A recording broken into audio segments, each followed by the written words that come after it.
Bismillahirrahmanirrahim. Assalamualaikum warahmatullahi wabarakatuh. Waalaikumsalam warahmatullahi wabarakatuh. Bagaimana kabarnya semua? Alhamdulillah luar biasa. Allahu Akbar. Udah pada sarapan? Belum. Ini yang anak rumahan mana? Coba angkat tangan. Yang anak kosan? Saya Pak. Oke, gak apa-apa. Walaupun jauh dari orang tua, tapi semangatnya nggak boleh kalah sama anak rumahan gitu ya. Ya Baik. Pak. Ya, Pak. Di sini ketua kelasnya siapa? Anggi.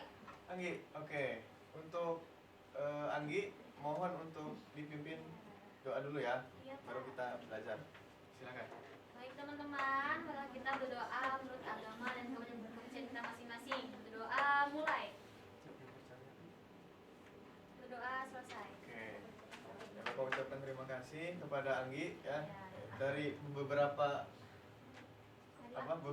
giliran tadi Anggi terus itu ya.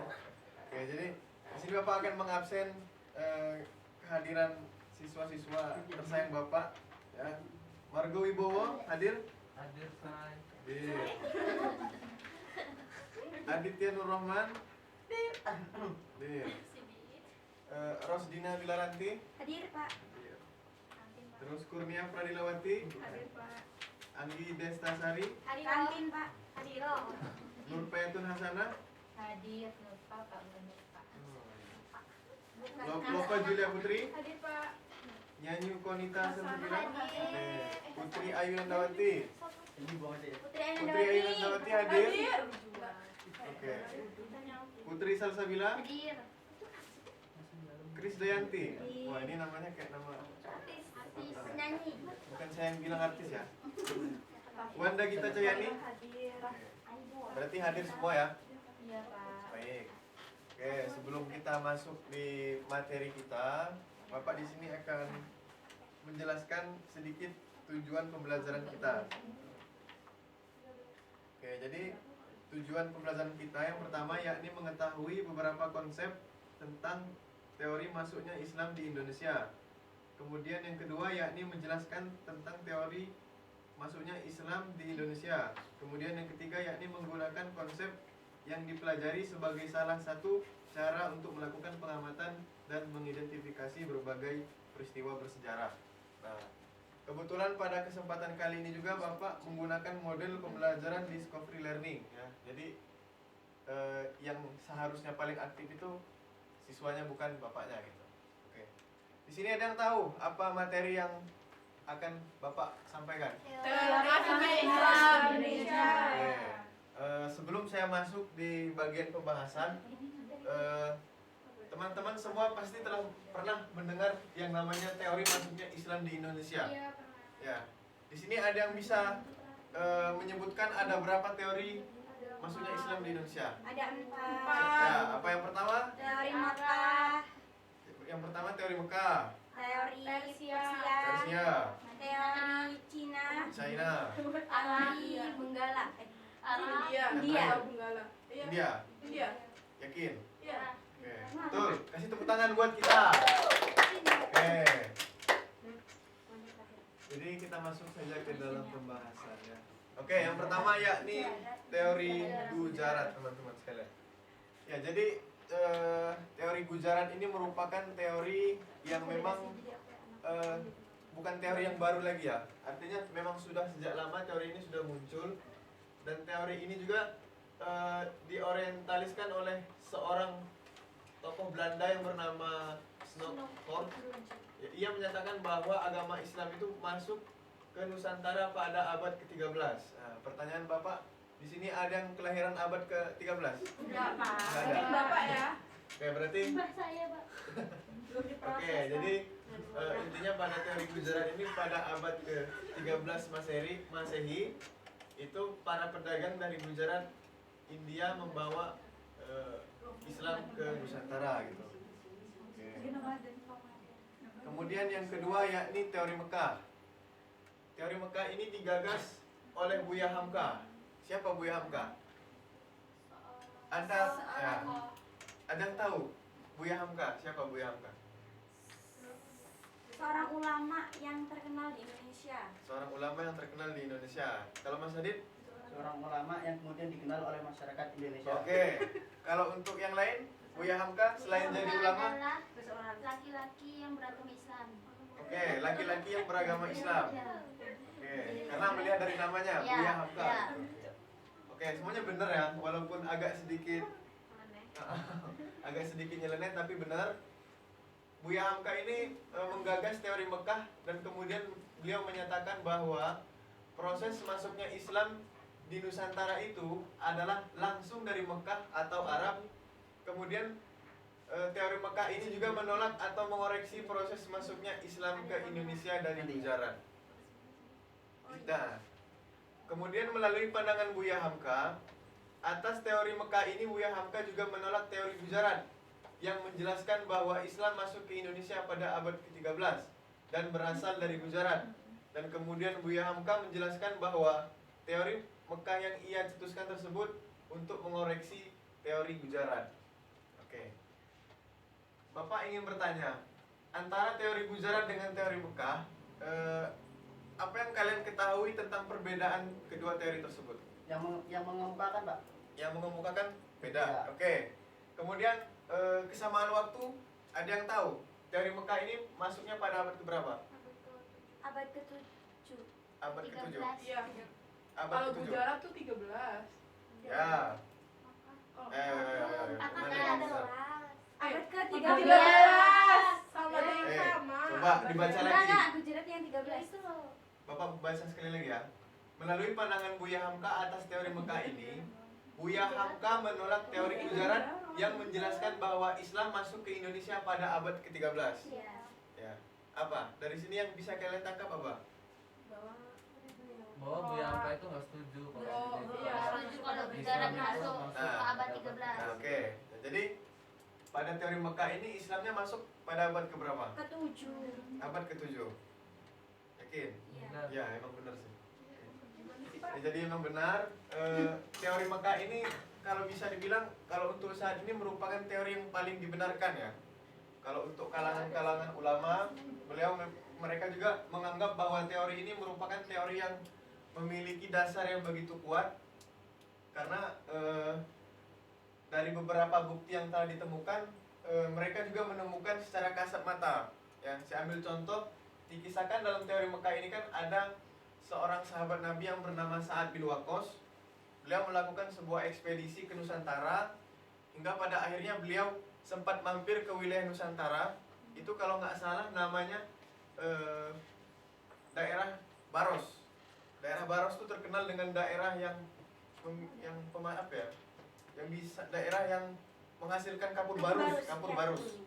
Nah, di sana juga sempat dan di sana juga awal dari kekuatan daripada teori Mekah, dan di sana juga ada makam-makam para ulama yang sanadnya itu berasal dari Mekah dan masih memiliki keterkaitan lah dengan Nabi Shallallahu Alaihi Wasallam. Oke, kemudian yang kedua yakni teori Persia. Teori masuknya Islam di Indonesia salah satunya adalah teori Persia. Teori ini mengatakan bahwa Islam pertama kali masuk ke Indonesia dan berasal dari Persia atau sekarang yang bernama Iran. Seperti teori lainnya, teori Persia setidaknya diyakini oleh dua tokoh Indonesia. Dan kekuatan daripada teori Persia ini, mereka melihat unsur kesamaan kaligrafi antara negara Persia dengan negara Persia atau Iran dengan negara Indonesia. Karena kaligrafi itu merupakan contoh yang membuktikan kemiripan budaya Islam di Persia dengan Islam di Indonesia. Dan kaligrafi tersebut banyak ditemukan pada nisan makam batu di Indonesia. Oke. Kemudian yang terakhir yakni teori Cina. Saya minta Mbak Putri Ayu Nandawati untuk membacakan. Teori ini mengatakan bahwa Islam masuk di Indonesia awalnya berasal dari Cina. Di Cina sendiri agama Islam mengalami kejayaan pada masa dinasti Tang, yaitu di tahun 618 sampai 905 Masehi. Masuknya Islam di Cina dibawa oleh seorang panglima Muslim bernama Sa'd bin Waqqas. Oke, Oke. Oke, jadi dari teori Cina ini saat Binuakos ini masih ada keterkaitan ya. Maksud Bapak teori Cina dengan teori Iya. Mekah ini masih ada keterkaitan gitu. Nah, pertanyaan Bapak apakah ada kaitannya teori Cina, teori masuknya Islam di Indonesia dengan teori Cina dengan apa ya? Dengan Sampokong. Ya, dengan siapa? Cheng Ho, Laksamana Cheng Ho. Karena dasarnya mereka sama-sama dari Cina.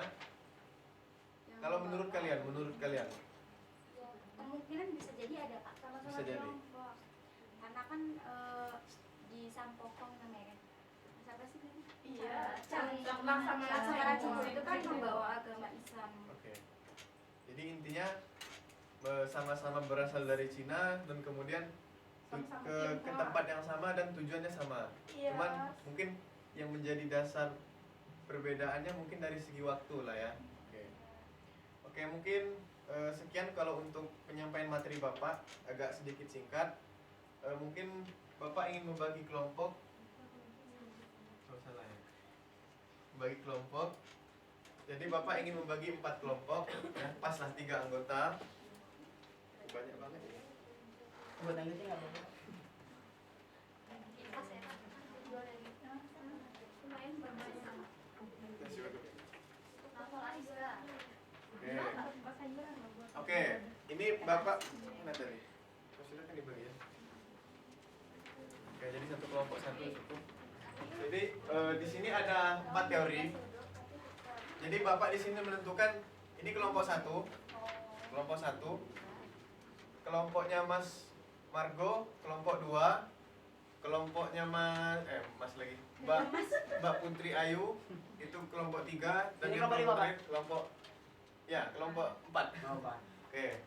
Oke Bapak, di sini Bapak ingin tugaskan kalian dari penjelasan Bapak tersebut, silakan kalian berikan pendapat kalian, pandangan kalian tentang 4 teori tersebut ya. Jadi kalau untuk kelompok 1, kalian memberikan pandangan terkait dengan teori teori Gujarat, kelompok 2 teori Mekah, kelompok 3 teori Persia, dan terakhir kelompok 5 apa 4 ya? 10. Cina.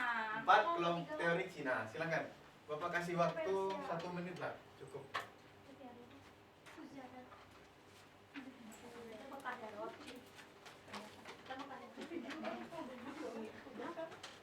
Oke, sembari kalian mencari jawabannya, Bapak kasih lembar penilaian terlebih dahulu ya. Apa ini? Nasi goreng, nasi goreng.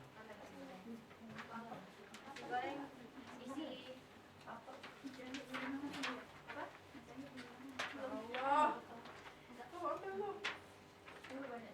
Bagaimana perasaanmu saat di rumah? Biasa aja.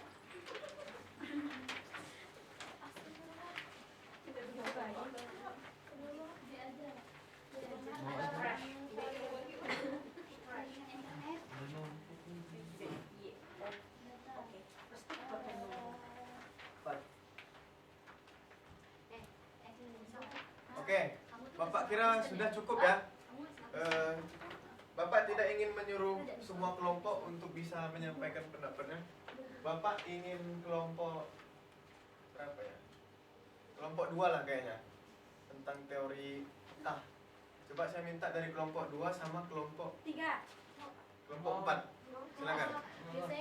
Silakan. Bapak ingin mendengarkan. Karena ini bagian daripada penilaian kita. Penilaian kita. Silakan untuk kelompok 2 terlebih dahulu. Kelompok 2 tentang apa?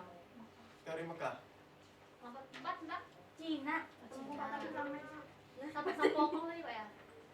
Cengho. Chinese. Teori? Nanti ini kamu maju ke depan. Silakan. Ya, Mbak. Silakan. Kelompok 4. Adit. Ya, silakan kelompok 4 terlebih dahulu. Adit. Adit. Apa tahu pertanyaannya? Tentang teori Cina. Bapak bisa dikembalikan lagi ke teori Cina? Nah, ya. Kami berpandangan bahwasanya Pak ya, dari kelompok 4 ini terkait dengan teori Cina, bagaimana Islam masuk ke Indonesia, itu ada kaitannya dengan Laksamana Laksamana Cheng. Oh, gitu ya. Yang bahwasanya seperti yang Bapak sampaikan tadi dalam PPT, yang bisa dilihat Bapak. Nah, pada masa dinasti Tang itu 1618 Masehi. Jadi masuknya Islam ke Cina dibalas seorang panglima Muslim yang bernama Sa'ad bin Waqqas. Ya, nah dari Cina bermigrasi ke Indonesia, wabil khusus Mataram Baru. Gitu ya. Terima kasih Bapak. Oke, kasih tepuk tangan untuk kelompok 4. Oke, mungkin karena waktunya yang sudah mepet ya, dan Bapak mungkin tidak bisa untuk menunggak waktu, jadi untuk kelompok 2 nanti disusul di minggu depan saja. Siapa? Ya, oke. Sekian Bapak akhiri dan Bapak tutup dengan salah satu pantun juga, ikan sepat ikan gabus, semakin cepat semakin bagus gitu. Ya. Oke, saya akhiri. Wassalamualaikum warahmatullahi wabarakatuh. Waalaikumsalam.